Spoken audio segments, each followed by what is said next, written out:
Sosial Xidmətlər Agentliyi ahıl şəxslər üçün sosial xidmət müəssisəsinə mediatur təşkil edib, media nümayəndələri müəssisədə yaradılan müasir şərait və burada göstərilən xidmətlərlə tanış olublar. Hüseyn Ələkbərov 77 yaşındadır. Həyatının yeni bir səhifəsini ahıllar evində açıb. Keçmişin xatirələri ilə zəngin, gələcəyə ümidlə baxan müsahibim hər gününü daha mənalı və dərin yaşamağa çalışır. Günümüz səhər baba hesabım var. Çıxıram, hesabı sürürəm. Sonra həyatda trenajörümüz var, trenajördə məşğul oluram. Gəlirəm yenə, manna qəbul edirəm, isti suyumuz var, zadımız var.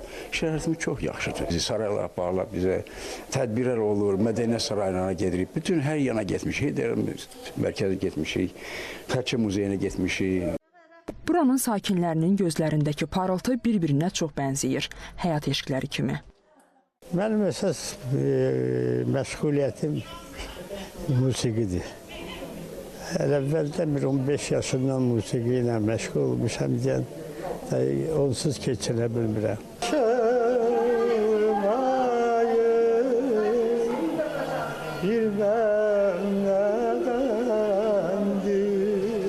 Muğam mərkəzinə aparırlar bizi, konsertlər aparırlar.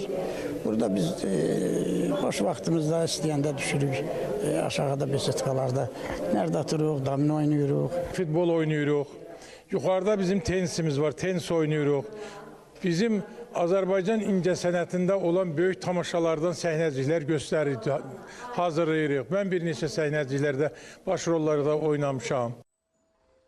İndi onlar üçün ən önəmlisi sağlamlıq, zamanı səmərəli dəyərləndirmək və sakitlikdir. Onların burada asudə vaxtları da səmərəli keçirilir. Elə biz də hazırda onların futbol oyununu izləyirik.